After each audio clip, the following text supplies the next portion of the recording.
자, 지금부터 평균 변화율에 대한 수업을 진행을 하도록 하겠습니다.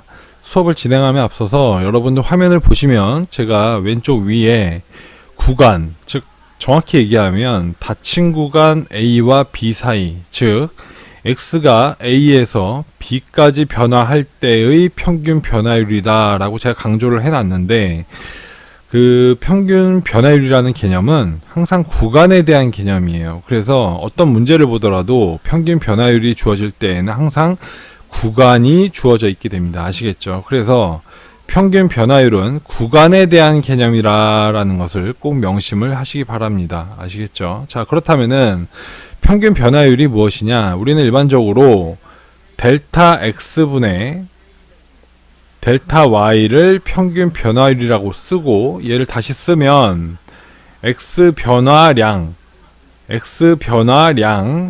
분의 Y의 변화량, X 변화량 분의 Y 변화량을 우리는 평균 변화율이다 라고 얘기를 하게 됩니다. 자, 그렇다면 지금부터 이 그림을 통해서 구간 A와 B 사이에서의 평균 변화율을 한번 구해보도록 할게요. 자, 보시면은 X가 A에서 B까지 변하는 동안 바로 이 점과 이 점 사이의 평균 변화율을 구해보도록 하겠습니다. 아시겠죠? 그러면은 평균 변화율은 제가 앞에 얘기했지만 X 변화량분의 Y 변화량입니다. 그렇다면 X 변화량은 무엇이냐? 지금 X가 A에서 B까지 변했다면 총 변한 거리는 바로 여기서부터 여기까지의 뭐가 되는 거죠? 그렇죠. 거리가 되는 거죠. 얘를 우리는 뭐라고 얘기하느냐? 델타 X라고 얘기를 하게 됩니다. 아시겠죠? 자, 그리고 이 델타 X는 무엇이냐? 값을 구해보면 나중에 X좌표 B에서, 즉 나중에 X좌표 B에서 처음에 X좌표 A를 뺀 값으로 우리는 이렇게 표시를 할 수 있게 됩니다. 아시겠죠? 자, 그 다음에 이번에는 델타 Y, 즉 Y의 변화량을 알아볼 텐데, 지금 요 점에서 요 점까지 변화하는 동안에 Y 값은 FA에서 FB까지 변했고요. FA에서 FB까지 변했고, 그 변한 거리가 바로 여기서 여기까지의 거리, 바로 얘가 무엇이 되느냐? 델타 Y가 되는 것입니다. 아시겠죠? 얘가 바로 델타 Y가 되는 것이고, 얘를 식으로 써보면 얘는 바로 나중에 X좌표 B를 대입했을 때의 Y값, 즉 FB에서 처음에 X좌표 A를 대입했을 때의 Y값 FA를 뺀 값이 바로 델타 Y가 되는 것입니다. 자, 그래서 우리는 이것을 다시 써보면, X 변화량분의 Y 변화량이 무엇이냐? 바로 주어진 구간에서 B-A 분의, 그리고 FB FA다 라고 우리는 쓸 수 있게 되는 것이고요. 자, 이 식을 자세히 살펴보면, 자, B 빼기 A분의, 즉 이거분의, 그리고 FB 빼기 FA, 즉 이것이 되는데, 자, 이거분의 이거라는 것은 바로 두 점을 잇는 직선, 바로 이 직선의 기울기가 된다는 것을 우리는 확인을 할 수가 있습니다. 그래서 여러분이 꼭 명심하셔야 되는 게, 평균 변화율은 두 점을 잇는, 자, 주어진 구간에서의 두 점을 잇는 직선의 기울기다. 직선의 기울기다라는 것을 여러분들이 꼭 명심을 하시길 바랍니다. 아시겠죠? 자, 그러면은 한번 이와 관련된 간단한 예제를 하나 풀어보도록 하겠습니다. 예제를 하나 풀어보면, 예를 들어 fx가 x제곱으로 주어져 있을 때 닫힌 구간 1과 3 사이에서의 평균 변화율을 구하라.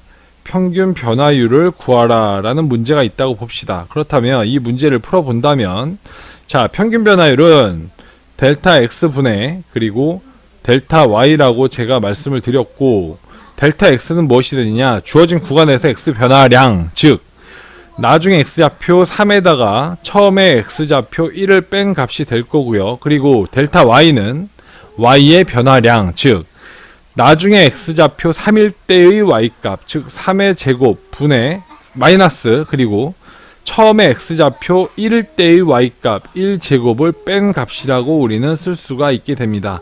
그래서 이것을 계산하면 바로 2분의 8이 될 것이고, 이것이 바로 우리가 구하고자 하는 평균 변화율 4가 되는 것입니다. 이해가 가시죠? 자, 그래서 이렇게 정리를 하시면 되겠습니다. 자, 지금부터는 변화율, 다른 말로 순간 변화율에 대해서 공부를 해보도록 하겠습니다. 자, 여기 보시면은 화면에 제가 x가 a일 때의 라고 강조를 해놨는데, 앞에서 우리가 평균 변화율을 공부할 때 제가 뭘 강조했냐면, 평균 변화율은 구간에 대한 개념이라는 것을 제가 강조를 드렸어요. 그런데 순간 변화율, 즉 변화율이라는 것은 점에 대한 개념이라는 것을 여러분들이 꼭 강조를 하셔야 됩니다. 아시겠죠? 자, 어떤 문제집이든 변화율에 대해서 묻는 문제는 전부 다 점이 주어져 있게 됩니다. 아시겠죠? 그래서 앞에서 공부했던 평균 변화율은 구간에 대한 개념이고, 여기서 배우는 변화율, 즉 순간 변화율이라는 것은 점에 대한 개념이라는 것을 여러분들이 꼭 인지를 하시기 바랍니다. 자, 우리가 일반적으로 변화율이다 라고 하면은 얘는 미분계수다 라고도 표시합니다. 얘를 우리는 미분계수라고도 표시를 하고요. 다른 말로 접선의 기울기라고 얘기를 합니다. 접선의 기울기다 라고 얘기를 합니다. 자, 그런데 여러분들, 지금 제가 변화율과 미분계수, 접선의 기울기가 같은 의미다 라고 말씀을 드렸는데, 사실 이 앞에 있는 두 단어, 즉 변화율과 미분계수를 딱 봤을 때는 이게 무슨 개념인가 하고 의아해 하실 수 있지만, 접선의 기울기라는 말을 딱 들으면 뭔지 하고 대충 짐작이 가시죠. 바로 우리는 이 변화율, 미분계수를 공부함에 있어서 이것들이 바로 접선의 기울기를 의미한다는 것을 생각하시면 아주 쉽게 이 파트를 접근하실 수 있게 됩니다.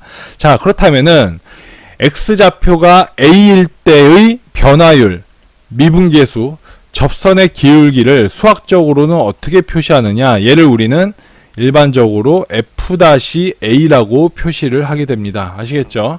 또는 다른 말로 f'a다 라고도 표시하게 되죠. 자, 그래서 예를 들어서 문제에서 자, f-1이 3이다 라는 말이 주어져 있다면 우리는 얘를 뭐라고 받아들이면 되느냐, x좌표가 1일 때, x좌표가 1일 때의 접선의 기울기가 3이구나, x좌표 1일 때의 미분계수가 3이구나, 즉 x좌표 1일 때의 변화율이 3이 되는구나 라고 우리는 생각을 하시면 됩니다. 이해 가시죠?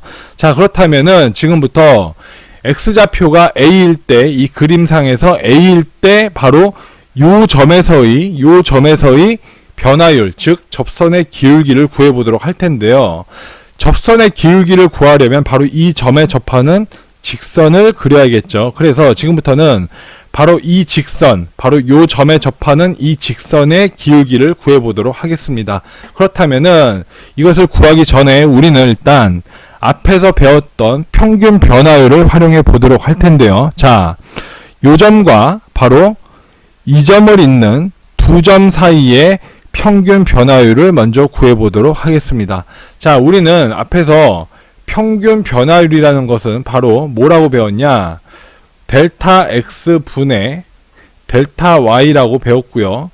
델타 x라는 것은 바로 x 변화량이라고 배웠어요. 그렇다면은 이 점과 이 점 사이의 x 변화량은 뭐가 되냐? 바로 여기서 여기까지의 바로 뭐가 되는 거죠? 거리가 되는 거죠. 그죠? 이 점과 이 점 사이의 거리, 즉 여기가 델타 x, 즉 x 변화량이 되는 것이고, 얘를 다르게 써보면 바로 x 마이너스 a라고 우리는 쓸 수 있겠죠. 이해 가시죠? 자, 그 다음에 y 변화량, 델타 y는 뭐가 되느냐? 바로 요 점의 높이와 바로 요 점의 높이 사이의 거리가 될 것이고, 얘를 우리는 델타 y라고 표시를 할 수가 있습니다. 이 델타 y는 식으로 다시 써보면 바로 fx 그리고 마이너스 fa라고 우리는 쓸 수 있게 됩니다. 이해가 가시죠? 여기까지. 자, 그래서 일단은 요 점과 요점 사이의 평균 변화율을 써보면 바로 x-a 분의 바로 fx-fa가 되게 됩니다. 자, 그런데 제가 앞에서 뭐라고 강조를 했냐면 그 평균 변화율, 즉 x-a 분의 fx-분의 fx-fa는 바로 요점과 요점을 잇는 직선의 뭐라고 설명을 드렸죠? 두 점을 잇는 직선의 기울기라고 제가 강조를 드렸습니다. 이해 가시죠? 자, 그렇다면은 지금 우리는 x가 a일 때 요점에서의 접하는 이 직선의 기울기를 구하는데 갑자기 요점과 요점을 잇는 직선의 기울기, 평균 변화율을 왜 얘기하느냐? 자, 지금부터 보세요. 자, 여기 있던 x좌표를 왼쪽으로 제가 이렇게 이동을 시켜 볼게요. 자, 이렇게 이동을 시키게 되면은 이제 아까는 여기 위치했던 점이 이제 어디에 찍히게 되느냐? 잘 보세요. x가 여기로 이동하게 되면 바로 요점에 찍히게 되겠죠. 이해가 가시죠? 그러면은 바로 요점과 요점 사이의 평균 변화율이 이제는 이 점과 이 점 사이의 평균 변화율, 즉 요점과 요점을 잇는 직선의 기울기로 바뀌게 됩니다. 이해 가시나요? 자, 이번에는 또 x를 여기까지 이동을 시켜 볼게요. 자, x좌표를 아까와 다르게 조금 더 왼쪽으로, 즉 여기까지 또 이동을 시켜 보도록 하겠습니다. 자, 그렇다면은 이제는 바로 좀 전까지는 요점과 요점을 잇는 직선의 기울기였는데 이제는 이 점과 바로 요점을 잇는 직선의 기울기, 바로 이 직선의 기울기가 되게 되겠죠. 자, 이렇게 여기에 있던 x좌표를 조금씩 a에 가깝게 이동을 시키다 보면은 점점 처음에는 이 직선이 이제는 이 직선이 됐고 그 다음에는 이 직선이 되고 점점 x가 a에 가까워질수록 이 직선들이 뭐에 가까워지고 있나요? 그렇죠. 바로 이 자주색으로 그린 x좌표가 a일 때 요점에서의 접선과 거의 가까워지고 있죠. 자, 그래서 우리는 어떻게 쓸 수 있느냐? 잘 보세요. x 빼기 a분의 바로 fx-fa는 바로 아까 전에 이 점과 이 점을 잇는 평균 변화율, 즉 두 점을 잇는 직선의 기울기였는데 여기다가 리미트 하고서 x가 a에 한없이 가까워진다라는 조건만 붙여주게 된다면 바로 x가 a에 한없이 가까워지므로 한없이 가까워지다 보면 a에 한없이 가까워지다 보면 바로 진짜 x가 a일 때 바로 요 점에서의 접하는 요 직선의 기울기와 같아질 거라는 것을 우리는 추측할 수가 있습니다. 즉 얘가 뭐랑 같아질 것이냐? 바로 x가 a일 때의 접선의 기울기, 즉 f-a와 같아질 거라는 것을 우리는 추측을 해볼 수 있게 되는 겁니다. 이해가 가시죠? 자, 다시 한번 정리해 보도록 하겠습니다. 자, f-a라고 하는 것은 x가 a일 때의 변화율, 즉 미분계수, 또 다른 말로 접선의 기울기를 의미하는 것이고 얘를 식으로 표현해 보면 자, x-a분의 그리고 fx-fa라고도 우리는 쓸 수가 있는데 여기가 바로 평균 변화율이죠. 그런데 여기다가 리미트라는 조건만 붙여주면, 즉 x가 a로 한없이 가까워진다는 조건만 붙여주면 얘가 바로 뭐랑 같아지느냐? 아, x좌표 a일 때의 접선의 기울기, 즉 미분계수와 같아진다는 것을 우리는 알 수가 있습니다. 이해 가시죠? 자, 그리고 우리는 f-a를 또 다르게도 쓸 수 있습니다. 어떻게 쓸 수 있냐면은 잘 보세요. 자, 제가 여기다가는 x라고 제가 좌표를 써놨는데 이제는 x 말고 다른 좌표를 한번 써보도록 할게요. 어떻게 바꿔 쓰느냐? 잘 보시면 자, 이 점에서의 x좌표는 여기 a좌표에다가 얼마만큼 더 간 좌표가 되는 거죠? 그렇죠. 기존에 있던 a좌표에다가 델타 x만큼 더 오른쪽으로 간 좌표가 되기 때문에 여기 좌표를 a 플러스 델타 x라고 바꿔 쓸 수가 있습니다. 이해 가시죠? 자, 그리고 마찬가지로 여기 보시면은 아까 제가 요점의 높이를 fx라고 이렇게 표시를 했는데 바로 이 fx도 어떻게 표시될 수 있느냐. 자, 다시 써보면 바로 x좌표가 a 플러스 델타 x로 바뀌었기 때문에 요점에서의 y좌표는 바로 어떻게 쓸 수 있느냐. f하고서 a 플러스 델타 x로 바꿔 쓸 수가 있게 되는 것입니다. 이해 가시죠? 자, 마찬가지로 여기서도 델타 y가 어떻게 바뀌느냐. 이제는 f하고서 요점의 y좌표, 즉 a 플러스 델타 x에다가 처음의 y좌표 fa를 뺀 것으로 바꿔 쓸 수가 있게 되는 것입니다. 이해 가시죠? 그래서 이 f-a, 즉 x좌표가 a일 때 요 점에서의 접선의 기울기를 다시 표시해 보면 리미트 하고서, 자, 잘 보세요. 여기서 자, 아까는 요점이 x좌표일 때 요점이 x라고 우리가 썼을 때에는 x가 a에 한없이 가까워진다고 여기서 표시를 했는데, 자, 이제는 이 점이 이쪽으로 한없이 간다는 것을 어떻게 표시할 수 있느냐. 자, 요 x좌표가 이 x좌표에 한없이 가깝게 간다는 것은, 즉 델타 x가 0에 가까워진다 라고 표시하면, 즉 요 거리가 0에 가까워진다 라고 표시를 하면은, 아, 요 x좌표가 바로 요 a에 한없이 가까워지는 것과 같은 거구나 라고 이해를 하실 수가 있겠죠. 그래서 델타 x가 한없이 0에 가까워질 때 x 변화량, 즉 델타 x 분의 그리고 y의 변화량. 자, y 변화량은 어떻게 됐냐. 이제 나중에 y좌표가 뭘로 바뀌었죠? f하고서 a 플러스 델타 x로 바뀌었습니다. 자, 보시면은 a 플러스 델타 x 마이너스, 이제는 처음의 y좌표 fa라고 이렇게도 바꿔 쓸 수가 있다는 겁니다. 이해 가시나요? 자, 그래서 지금까지 f-a를 두 가지 방법으로 표시하는 것을 연습을 했는데, 예를 한번 들어서 연습을 한번 해보도록 하겠습니다. 예를 들어서 f-1을 한번 써보시오 라는 문제가 있다면 어떻게 쓸 수 있느냐. 자, 이 위에 쓴 규칙을 그대로 보면서 우리는 얘를 두 가지 방식으로 한번 써보도록 하겠습니다. 먼저, 자, x가 뭐에 가까워질 때라고 쓸 수 있을까요? 자, f-a일 때에는 x가 a에 가까워진다고 그랬어요. 그죠? 그러므로 f-1일 때에는 x가 1에 가까워질 때, 그리고 여기 보면은 x 빼기 a분의죠. 여기는 x 빼기 1분의, 즉 x-1분의 하고서, 그리고 여기도 fx-fa라고 되어 있는데 여기 마찬가지로 fx-f1이다 라고 우리는 바꿔 쓸 수가 있습니다.